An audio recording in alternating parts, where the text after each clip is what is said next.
ओम शांति। ज्योति बिंदु शिव बाबा हम आत्माओं को इस सृष्टि पर आकर सर्वप्रथम बिंदु का ज्ञान देते हैं। हमें इस देह के विस्तार से बिल्कुल बिंदु रूप सूक्ष्म सार स्वरूप में टिका देते हैं। स्मृति दिलाते हैं हमारा निज स्वरूप, स्मृति दिलाते हैं शिव बाबा का स्वरूप और इस ड्रामा का गहरा राज, जिसको यदि हम बिंदु रूप में स्थित होकर समझते हैं तो बीती को बिंदु लगाना हमारे लिए भी सहज हो जाता है। और अगर बिंदु के बाद विस्तार में चले जाते हैं तो ये विस्तार हमारे मन को, हमारे चित्त को विकृत कर देता है। इसलिए आज की मुरली भी हमें बार बार कैसे अपने निज धर्म में, निज स्वरूप में स्थित होना है और उस परम सिंधु को याद करके उस सिंधु की सर्व शक्तियों को स्वयं में समाना है, ये राज बता रही है। सुनते हैं प्यारे बाबा के मधुर महावाक्य। आज 27 तारीख 27 अगस्त 2026। बाबा के महावाक्य हैं, मीठे बच्चे। अब इस बेहद की पुरानी दुनिया का विनाश होना है, नई दुनिया स्थापन हो रही है। इसलिए नई दुनिया में चलने के लिए पवित्र बनो।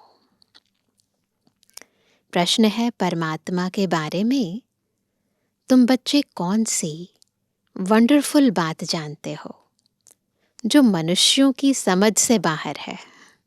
क्या जानते हैं आप? उत्तर है, तुम कहते हो जैसे आत्मा ज्योति बिंदु है, वैसे परमात्मा भी अति सूक्ष्म ज्योति बिंदु है। यह वंडरफुल बातें मनुष्यों की समझ से बाहर हैं। कई बच्चे भी इसमें मूझ जाते हैं। बाबा के बच्चे भी कहीं शुरू शुरू में मूझ जाते हैं। बाबा कहते, बच्चे मूंझो मत। अगर छोटे रूप में याद नहीं रहती तो बड़े रूप में याद करो। शुरू शुरू में बाबा ऐसे कह देते थे, परंतु अब तो सबको क्लियर है ना। याद जरूर करना है, इम्पॉर्टेंट है याद। गीत है, रात के राही थक मत जाना, सुबह की मंजिल दूर नहीं। रात के राही थक मत जाना, सुबह की मंजिल दूर नहीं, दूर नहीं। थक मत जाना, राही थक मत जाना, रात के राही।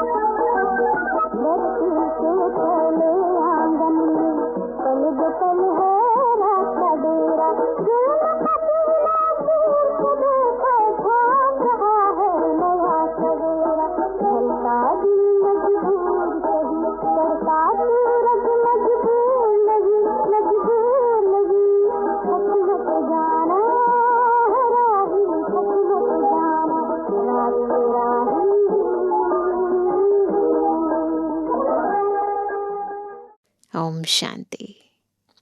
रूहानी बच्चों को रूहानी बाप बैठ समझाते हैं तो सभी बिल्कुल रूह होकर बैठेंगे। सुप्रीम रूह हमें समझा रहे हैं, पढ़ा रहे हैं। इसलिए बच्चों को आत्म अभिमानी हो बैठना है। ऐसा और कोई जगह समझाया नहीं जाता। कोई भी साधु संत ऐसे नहीं समझाते कि आत्म अभिमानी हो बैठो। यह एक बाप ही समझाते हैं, और किसको कहने आएगा नहीं, क्योंकि बाकी सब तो दे अभिमानी है ना, वो कैसे कहेंगे। यह युक्ति कोई बता नहीं सकेंगे। तुम बच्चे भी समझते हो, हम आत्मा है। आत्मा ही एक शरीर छोड़ दूसरा लेती है। कब बैरिस्टर, कब डॉक्टर बनती है। आत्मा ही अभी पतित बनी है, फिर पावन बनेगी। आत्मा में ज्ञान धारण होता है। बाप निराकार ज्ञान का सागर है, तो जरूर आकर ज्ञान सुनाएंगे ना। पतित पावन है तो जरूर आकर पावन बनाएंगे। वह है सुप्रीम परम पिता परमात्मा। मैं तुम्हारा बाप सुप्रीम हूँ, नॉलेजफुल हूँ। मुझे अपना शरीर नहीं है। यह सब नॉलेज तुम्हारी आत्मा धारण करती है, तो तुमको आत्म अभिमानी बनना है। तो जितना जितना हम आत्म अभिमानी होकर यहाँ बैठेंगे, उतना उतना ईश्वरीय ज्ञान हमारी आत्मा में धारण होता जाएगा। हम स्वरूप बनते जाएंगे। देह अभिमान नहीं रखना है, और कोई ऐसी जगह नहीं जहाँ सुनने और सुनाने वाले दोनों देही अभिमानी हो। सारी दुनिया में कोई ऐसी जगह नहीं है। बाप तो है ही निराकार। वह आकर तुमको राजयोग सिखलाते हैं। बाकी सब मनुष्य हैं ही देह अभिमानी। भल इन लक्ष्मी नारायण के लिए कहेंगे यह आत्म अभिमानी थे, फिर भी देहभान तो रहता है ना। यह ज्ञान परमपिता परमात्मा ही आकर देते हैं। आत्मा को धारण करना होता है। आत्मा को ही पतित से पावन होने की युक्ति बताते हैं। अभी सारी दुनिया का डाउनफॉल है, फिर राइज करने आते हैं। यह तुम बच्चे जानते हो। डाउनफॉल माना डिस्ट्रक्शन, राइज माना कंस्ट्रक्शन। स्थापना और विनाश।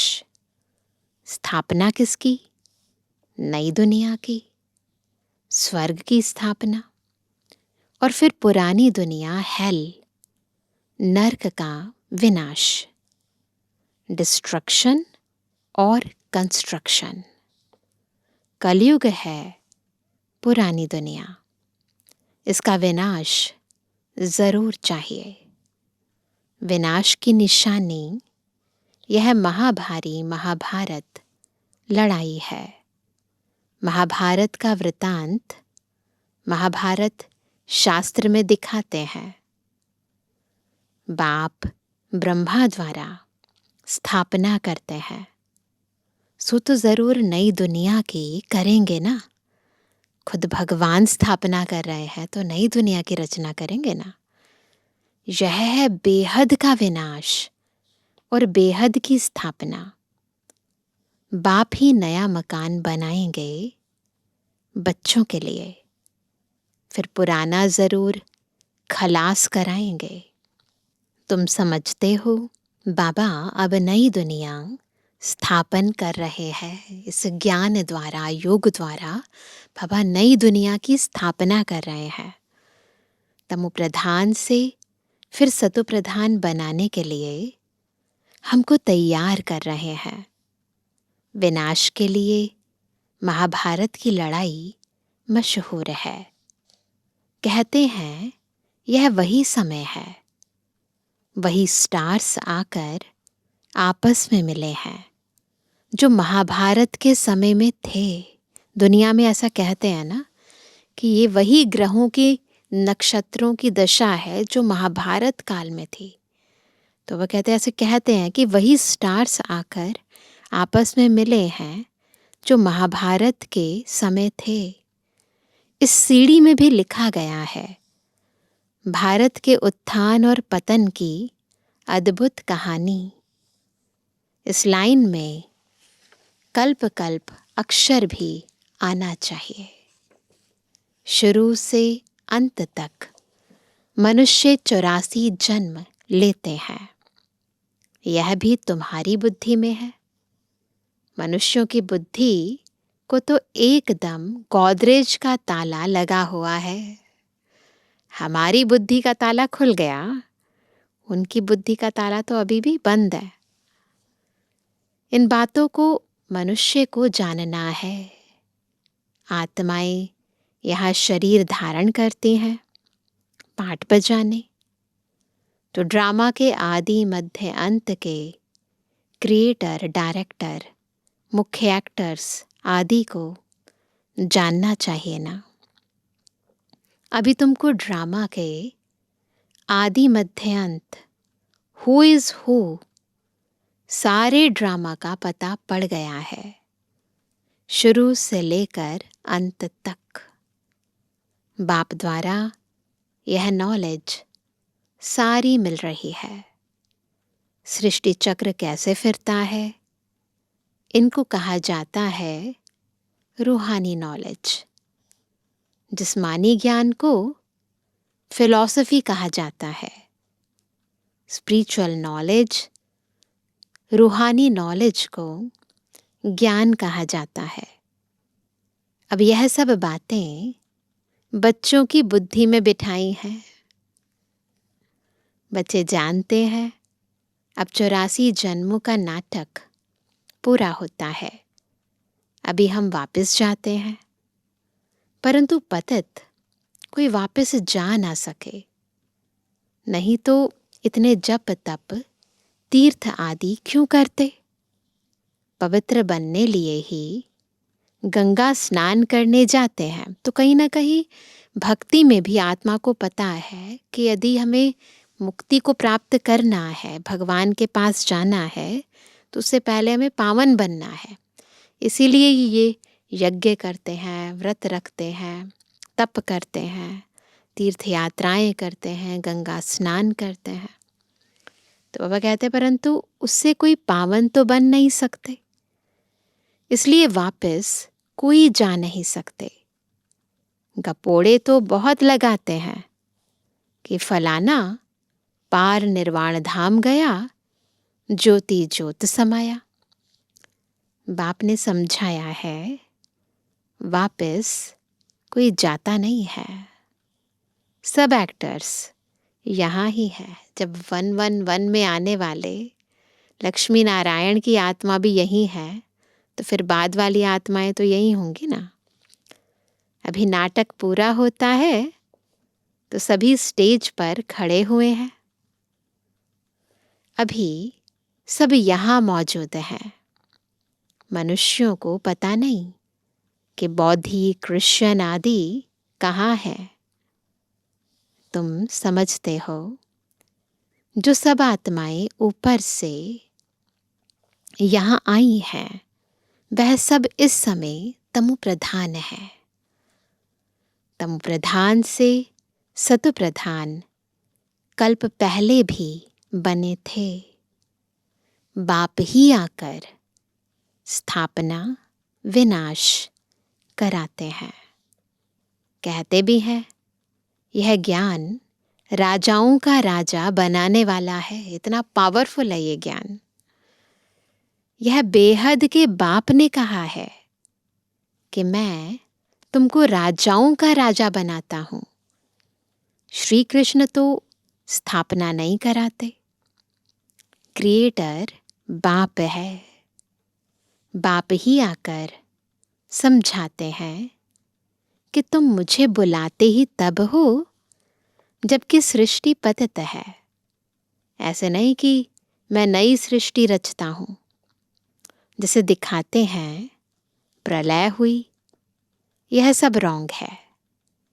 मनुष्य बुलाते ही हैं कि हे पतित पावन आओ, तो ज़रूर पतित दुनिया में आएंगे ना।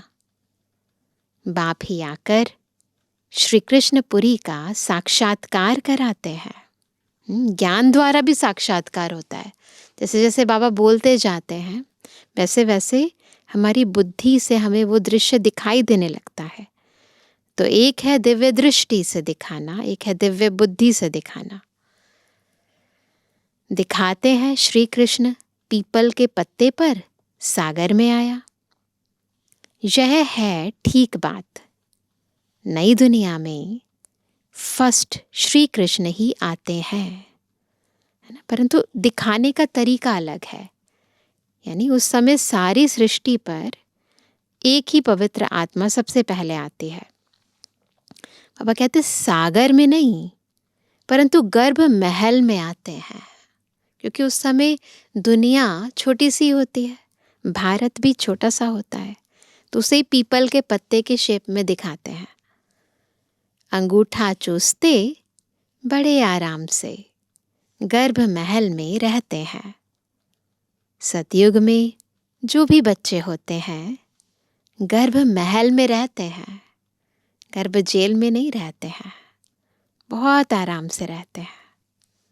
उन्होंने गर्भ महल की बात को फिर सागर में पत्ते पर बैठ दिखाया है। वह सब है भक्ति मार्ग की बातें। भक्ति मार्ग में हर सूक्ष्म चीज को स्थूल रूप में और बड़े रूप में दिखाते हैं। तो बाबा कहते हैं बाप इन सब शास्त्रों का सार बैठ समझाते हैं।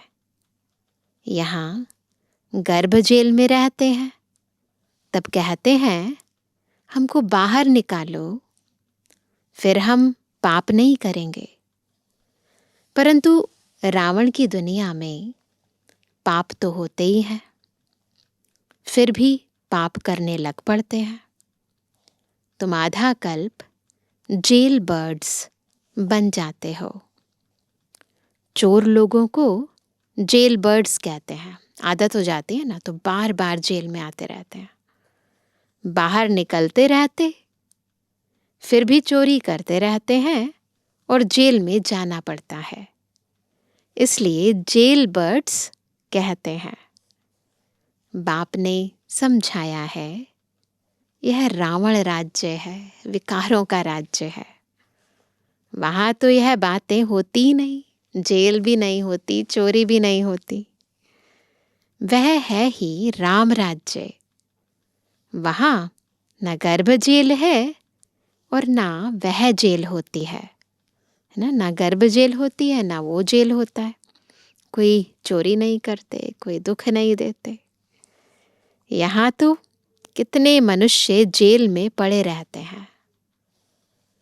गर्भ जेल है तो वह भी जेल है, डबल जेल है। कलयुग का अंत है ना। बाप समझाते हैं तुम बच्चे अभी कंस्ट्रक्शन कर रहे हो। क्या कर रहे हैं हम सभी? स्थापना का कार्य कर रहे हैं। राइज और फॉल हर कल्प होता ही रहता है। अभी राइज कर रहे हैं, फिर फॉल हो जाते हैं। राइज और फॉल दुनिया का होता है। उसमें मुख्य पार्ट है भारत का। गाते भी रहते हैं, आत्मा परमात्मा अलग रहे बहुकाल। तो उसका भी हिसाब चाहिए ना कि कितना टाइम तक आत्मा परमात्मा से अलग रही। उस बहुकाल की राइट डेफिनेशन होनी चाहिए ना। कौन सी आत्माएं बहुत काल से अलग रही हैं? पहले पहले देवी देवता धर्म की आत्माएं आती हैं पाठ बजाने, तो हम ही पहले पहले बाबा से अलग हुए। अभी वह देवता है नहीं। जो राज्य करके जाते हैं उन्हों के चित्र निशानियां रहती हैं। राजाई तो खत्म हो गई, हेवन खलास हो जाता है, तो फिर हेल होता है, फिर हेल खत्म तो हेवन बनता है। तो नई दुनिया का कंस्ट्रक्शन होता है और हेल का डिस्ट्रक्शन होता है। कंस्ट्रक्शन के लिए बच्चे चाहिए ना, रहने वाले भी तुम हो, कंस्ट्रक्शन भी हम ही करेंगे, और जब नई दुनिया की स्थापना हो जाएगी तो रहेंगे भी हम ही। पहले तो तुमको दैवी गुणों वाला देवता बनना पड़े। यह भी गायन है, मनुष्य से देवता किए करत ना लागी वार। मूत पलीती मनुष्य है ना, ये भी लिखा है गुरु ग्रंथ साहब में, मूत पलीते कपड़ धोए। तो बाबा बताते हैं ये सब हमारा इस समय का ही गायन है। इस समय ही बाबा हमें मनुष्य से देवता बनाते हैं। इस समय ही बाबा आत्मा के मैले कपड़ों को धोते हैं। तो बाबा कहते हैं, भगवान वाच गृहस्थ व्यवहार में रहते कमल फूल समान बनना है। यह इस मृत्यु लोक का है ही अंतिम जन्म, इसमें पवित्र बनना है। यह अच्छी रीति समझाना चाहिए। हम यह मृत्यु लोक का अंतिम जन्म पवित्र रहते हैं। बाप कहते हैं, इन विकारों पर जीत पाने से तुम विश्व का मालिक बनेंगे। माया जीते जगत जीत, है ना। बच्चे भी सुनकर फिर औरों को समझाते हैं कि इस पुरानी दुनिया का विनाश सामने खड़ा है। यह वही महाभारत की लड़ाई है। काम महाशत्रु है, इसलिए प्रतिज्ञा करो। वो बातें जो भक्ति मार्ग की गीता में भी लिखित हैं, बाबा कहते हैं कि उसका ही जो हवाला देकर, उसके ही श्लोकों का उदाहरण देकर आप बता सकते हो कि यही वो टाइम है जब बाबा आए हैं, हमें पतित से पावन बना रहे हैं। जिस समय हमें काम जीत बनना है, विकारों पर जीत प्राप्त करनी है, ये वही महाभारत काल है। तो बाबा कहते हैं इसलिए प्रतिज्ञा करो।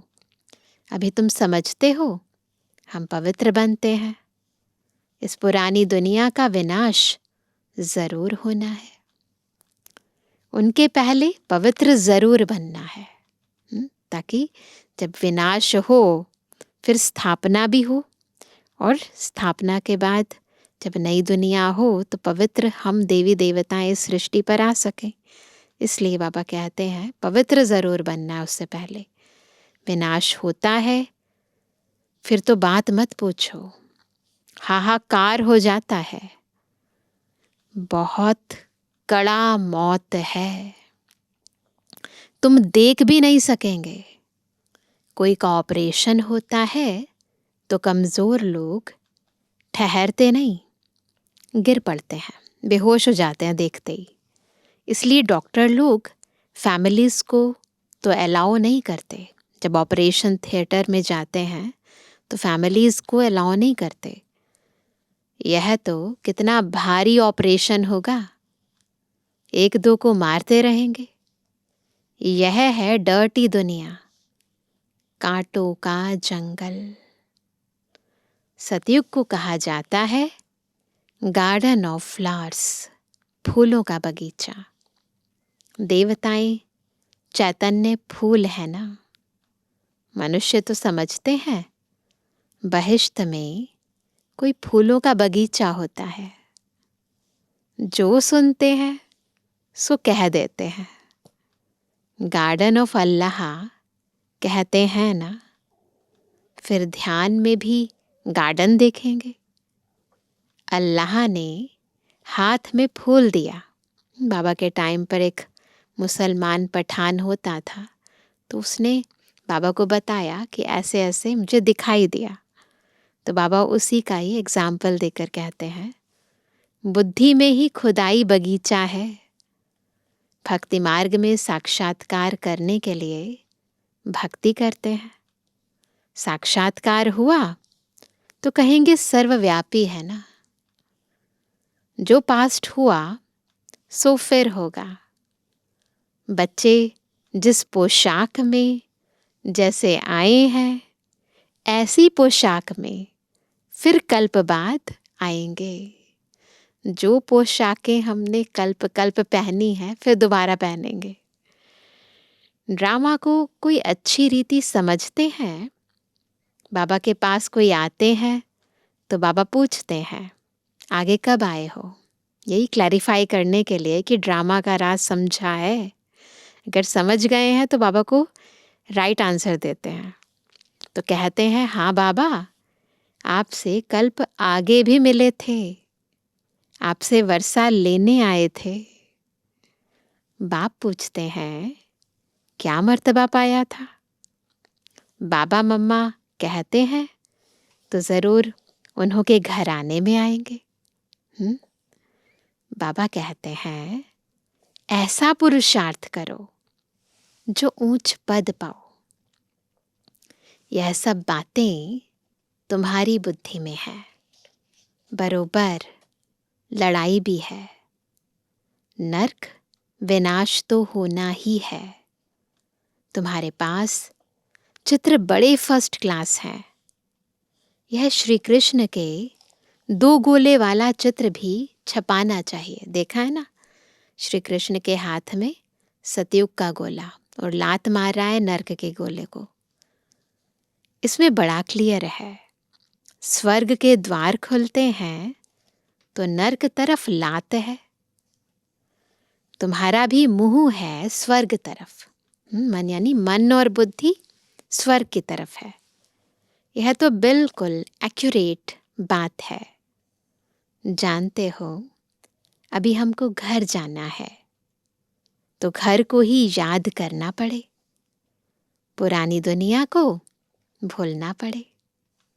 इसको कहा जाता है बेहद का वैराग्य। बुद्धि से वैराग्य है ना। फिजिकली हम कुछ छोड़ते नहीं हैं, पर मन बुद्धि से जानते हैं ये दुनिया जाने वाली है। पुरानी दुनिया को छोड़ हम बाबा के पास जाते हैं। याद की यात्रा से ही जाएंगे। मुख्य है ही याद की बात। याद तो सब करते हैं ना। अभी बाप यथार्थ बात आकर समझाते हैं कि मुझे याद करो। यह है अव्यभिचारी याद, सो भी अर्थ सहित, है ना। एक की याद है और उस एक को हम यथार्थ जानते हैं। ऐसे नहीं अंधविश्वास है।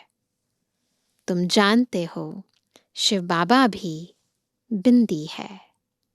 अपने को भी आत्मा बिंदी समझें, बाप को भी बिंदी समझें। नई बात देख भूल जाते हैं। अपने को आत्मा समझ फिर बाप को और अपने घर को याद करना है। अच्छा, बिंदी छोटी लगती है, घर तो बड़ा है ना। अब कहते बिंदी छोटी है, घर तो बड़ा है ना, तो घर को याद करो। बिंदी याद नहीं आती ना, लगता है कि इतनी सूक्ष्म को कैसे याद करें, तो परम धाम को याद कर लो, वो बड़ा है। बाबा भी वहाँ रहते हैं। घर याद आएगा तो घर में जो रहने वाला हमारा बाबा है वो भी याद आएगा। हम तुम वहाँ जाएंगे जहाँ बाबा रहते हैं। बिंदी याद नहीं पड़ती है। अच्छा, घर तो याद पड़ता है ना। वह है शांति धाम और वह है सुख धाम। यह है दुख धाम। अभी तुम नंबरवार पुरुषार्थ अनुसार पढ़ रहे हो, फिर सुख धाम में आ जाएंगे, नंबरवार ही आएंगे। बाप के बच्चे हैं तो जरूर स्वर्ग की बादशाही चाहिए। कल्प पहले भी शिव बाबा आया था, स्वर्ग की बादशाही दी थी, तुम भूल गए हो। बाप कहते हैं अभी फिर आया हूं तुमको देने।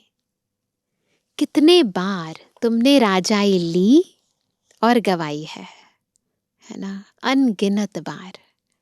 अनगिनत बार वर्षा लिया है, फिर भी ऐसे बाप को भूल क्यों जाते हो? जिससे अनगिनत बार वर्षा लिया हो उसको भूल जाते हैं।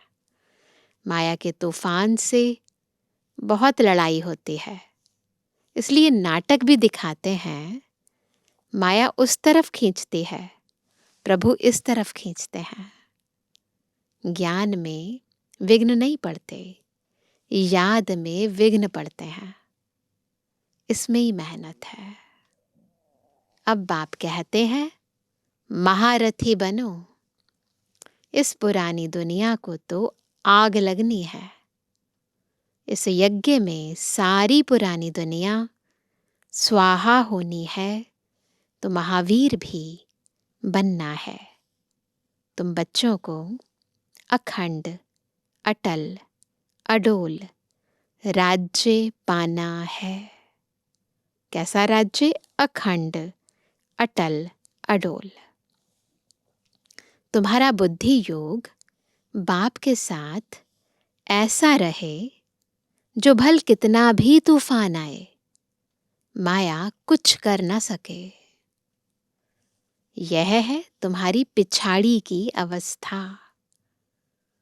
जब ट्रांसफर होना होता है तो उस समय ऐसी अवस्था होती है, बस एक बाप, दूसरा न कोई। जैसे स्कूल में इम्तिहान पिछाड़ी को होते हैं, तुम्हारी माला भी पिछाड़ी में बनेगी।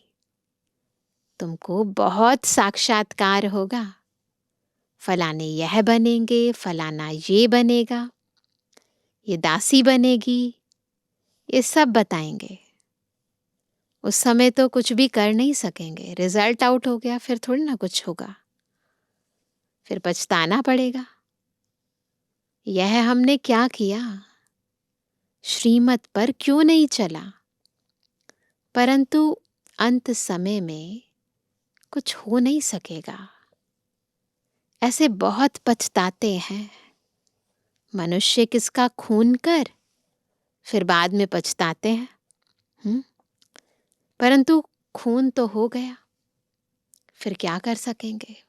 गुस्से में आकर खून कर देते हैं, मार देते हैं, फिर बाद में जब जेल में जाते हैं तो पश्चाताप बहुत होता है। इसलिए बाप कहते हैं गफलत मत करो, अपना पुरुषार्थ करते रहो।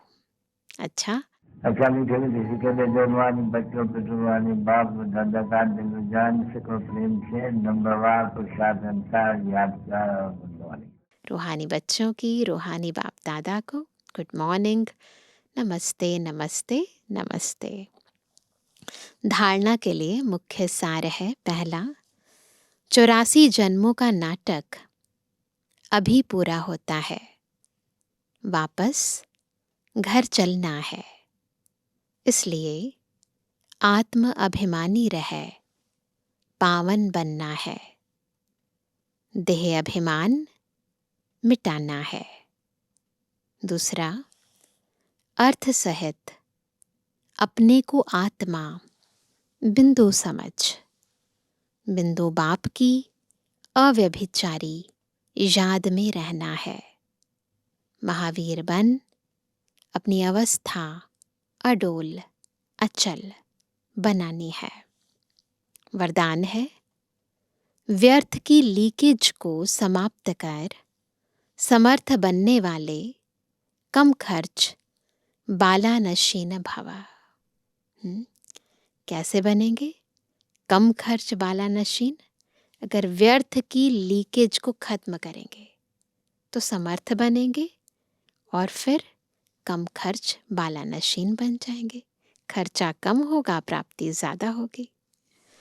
संगम युग पर बाप दादा द्वारा जो भी खजाने मिले हैं, उन सर्व खजानों को व्यर्थ जाने से बचाओ, तो कम खर्च बाला नशीन बन जाएंगे।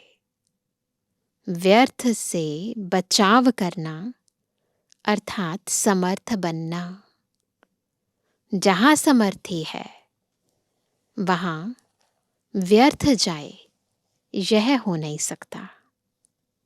अगर व्यर्थ की लीकेज है तो कितना भी पुरुषार्थ करो, मेहनत करो, लेकिन शक्तिशाली बन नहीं सकते। इसलिए लीकेज को चेक कर समाप्त करो तो व्यर्थ से समर्थ हो जाएंगे। अब ये लीकेज दिन प्रतिदिन ना सब जगह बढ़ती जा रही है, इसलिए बाबा बार बार हमारा ध्यान खिंचवा रहे हैं, इस व्यर्थ की लीकेज को खत्म करो। स्लोगन है, प्रवृत्ति में रहते संपूर्ण पवित्र रहना, यही योगी व ज्ञानी तो आत्मा की चैलेंज है। आज का व्यक्त इशारा, अपवित्रता के बीज को भी समाप्त कर संपूर्ण स्वच्छ यानी पवित्र बनो। परमात्म ज्ञान की नवीनता पवित्रता है। फलक से कहते हो ना कि आग कपूस इकट्ठा रहते भी आग नहीं लग सकती। आप लोग भाषणों में भी कहते हो कि पवित्रता के बिना योगी तो आत्मा, ज्ञानी तो आत्मा बन ही नहीं सकते। तो यह चैलेंज अब प्रैक्टिकल रूप में लाओ। तो केवल मौखिक रूप से नहीं, प्रैक्टिकल जीवन में सभी को दिखाओ। अच्छा, ओम शांति।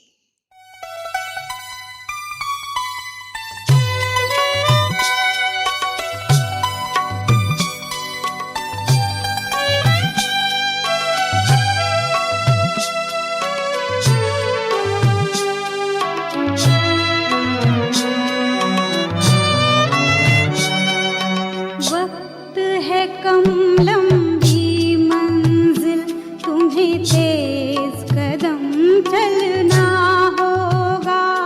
हे परम तपस्या के पथिकों, तुम्हें नूतन पथ रचना होगा।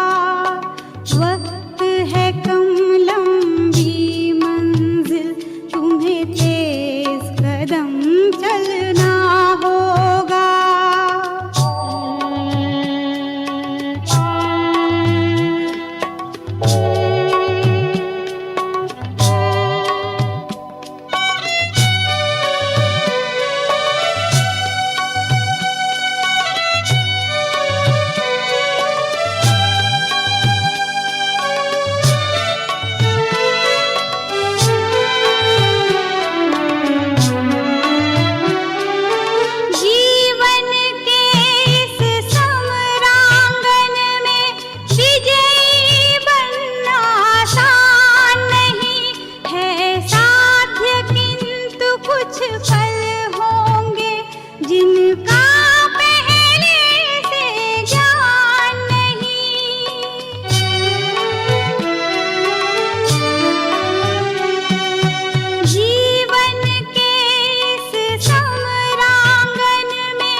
चलती सांसें अज्ञात मोड़ पर आकर के ना रुक जाएं।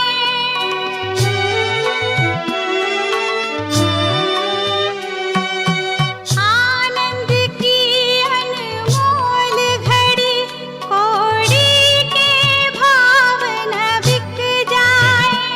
चलती सांसें अज्ञात मोड़ पर आकर के ना रुक जाए। हो सफल तपस्या इसके हित प्रभु पलकों में बलना होगा। हे परम तपस्या के पथिकों, तुम्हें नूतन पथ रचना होगा। वक्त है कम लंबी मंजिल, तुम्हें तेज कदम चलना होगा।